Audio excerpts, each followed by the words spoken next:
Hello hi friends, అందరికీ నమస్కారం. Welcome to my channel Lahari Venky creative. మీకు తెలుసా దసరా రోజున జమ్మి ఆకుల్ని ఎందుకు పంచుకుంటారనేది? ఇలా పంచుకోవడం వల్ల మన ఇంటికి ఐశ్వర్యం, సంపద వస్తుందని ఒక నమ్మకం అనేది ఉంటుంది.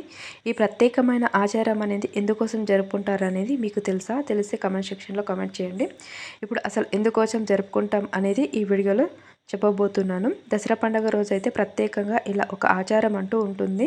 జమ్మి ఆకుల్ని అనేది జమ్మి చెట్టుకి ఆకులు అనేది తెంపుకోవడం. జమ్మి చెట్టుకి ఆకులు అనేది తెంపుకొని ఇంటికి తీసుకొస్తే మనకు ఇంట్లో సుఖ సంతోషాలతో, ఆయుర ఆరోగ్యాలతో, ఐశ్వర్యం, సంపద కూడా కలిసి వస్తుందని ఒక నమ్మకం అనేది ఉంటుంది. దసరా పండుగలో ఈ జమ్మి పత్రిని బంగారం అని కూడా భావిస్తారు. ఇలా బంగారంగా అని కూడా పిలుస్తారు. ఈ రోజునైతే జమ్మి ఆకుల్ని తలపై పెట్టుకోవడం వల్ల, పెద్దలు కూడా ఆశీర్వాదం అనేది తీసుకోవడం వల్ల సంపద, ఆయుర ఆరోగ్యాలతో ఐశ్వర్యం కూడా కలుగుతుంది. అలాగే శుభ ఫలితాలు కూడా కలుగుతాయి. పూజ అనేది ఏ విధంగా చేసుకోవాలనేది కూడా సింపుల్గా వీడియో అయితే చేశాను. కింద లింక్ అయితే కూడా ఇస్తాను. ఒకసారి అయితే యూస్ఫుల్ అనిపిస్తే ఆ వీడియోను కూడా చూడండి. ముందుగా ఇంటికైతే శుభ్రం చేసుకోవాలి. ఇంటిని మంచిగా శుభ్రపరచుకున్న తర్వాత మనం కూడా శుచిగా స్నానం చేసుకొని పూజ గదిని కూడా మంచిగా శుభ్రపరచుకోవాలి. తర్వాత అయితే మనం పూజ అనేది కూడా ఎలా చేసుకోవాలనేది, ఏ మంత్రం చదువుకోవాలి అనేది కూడా వీడియో చేశాను. కింద మీకు యూస్ఫుల్ అనిపిస్తే ఆ వీడియోను కూడా చూడండి ఫ్రెండ్స్. ఇలా పూజ అనేది కంప్లీట్ చేసుకున్న తర్వాత జమ్మి ఆకులను అయితే తెంపుకోవాలి. ఇలా జమ్మి ఆకులను అయితే మనం తెంచేటప్పుడు కింద ఇచ్చిన ఈ మంత్రాన్ని కూడా జపం చేసుకోండి. ఏ మంత్రం అంటే ఓం జమ్మి వృక్షాయ నమః అంటూ ఈ మంత్రాన్ని అయితే 11 లేదా 21 సార్లు అయితే ఈ మంత్రం అయితే కూడా జపం చేసుకోండి. ఇలా మంత్రం జపం చేసుకోవడం వల్ల చాలా మంచి అనేది జరుగుతుంది. ఇలా మంచిగా శుభ్రంగా జమ్మి అనేది కూడా తెంపుకొచ్చి పూజా స్థలంలో అయితే పెట్టుకోవాలి. తర్వాత అయితే దీపారాధన కూడా చేసుకోవాలి. దీపం అనేది వెలిగించుకోవాలి.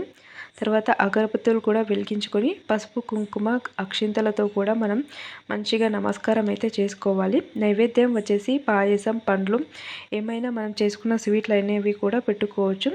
అలాగే కింద ఇచ్చిన ఈ మంత్రాన్ని సులభంగా మనం మంచిగా మంత్రాలను కూడా చదువుకోవచ్చు. ఇలా ఈ మంత్రాన్ని అయితే 11 లేదా 21 సార్లు అయితే జపం చేసుకోండి ఫ్రెండ్స్. కింద ఇచ్చిన ఈ మంత్రాన్ని కష్టతరంగా అనిపిస్తే ఇంకొక మంత్రం కూడా చెప్పబోతున్నాను. అదేంటో జమ్మిపత్రి మహాదేవి లక్ష్మీ రూపిణి నమో నమః. ఈ మంత్రాన్ని కూడా 11 లేదా 21 సార్లు అయితే జపం చేసుకోండి. ఇలా ఈ మంత్రాన్ని కూడా జపం చేసుకోవడం వల్ల మనకు ఇలా జమ్మి ఆకుల్ని తెంపేటప్పుడు, అలాగే పూజలో పెట్టుకునేటప్పుడు ఈ మంత్రం అయితే జపం చేసుకోండి.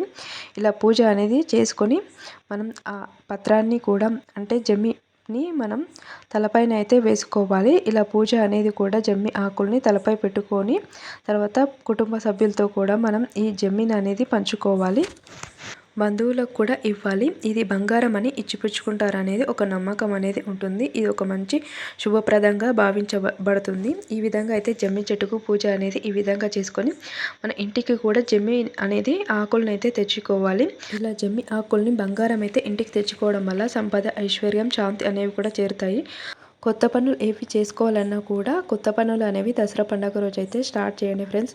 ఆ పండగ రోజైతే స్టార్ట్ చేసుకోవడం వల్ల మనకు పనులు అనేవి కూడా మంచిగా విజయవంతంగా అవుతాయి. ఇలా జమ్మి దసరా రోజైతే ఏదైనా కొత్త పనులు కూడా స్టార్ట్ చేయండి. మా వీడియో కనుక మీకు నచ్చినట్లయితే ఒక చిన్న లైక్ అయితే ఇవ్వండి ఫ్రెండ్స్. అలాగే మీ ఫ్రెండ్స్ అండ్ ఫ్యామిలీ మెంబర్స్కి కూడా ఈ వీడియోను షేర్ చేయండి. మా వీడియో కనుక మీరు ఫస్ట్ టైం చూసినట్లయితే సబ్స్క్రైబ్ చేసుకొని పక్కనే ఉన్న గంట సింబల్ని కూడా ప్రెస్ చేయండి. ఇలాంటి పూజా సంబంధిత విషయాల కోసం మా ఛానల్ని సబ్స్క్రైబ్ చేసుకోండి. జమ్మి చెట్టు పూజ అనేది మీరు ఏ విధంగా చేసుకున్నారు అనేది కామెంట్ సెక్షన్లో కూడా కామెంట్ చేయండి. Please subscribe my channel. Thank you for watching this channel.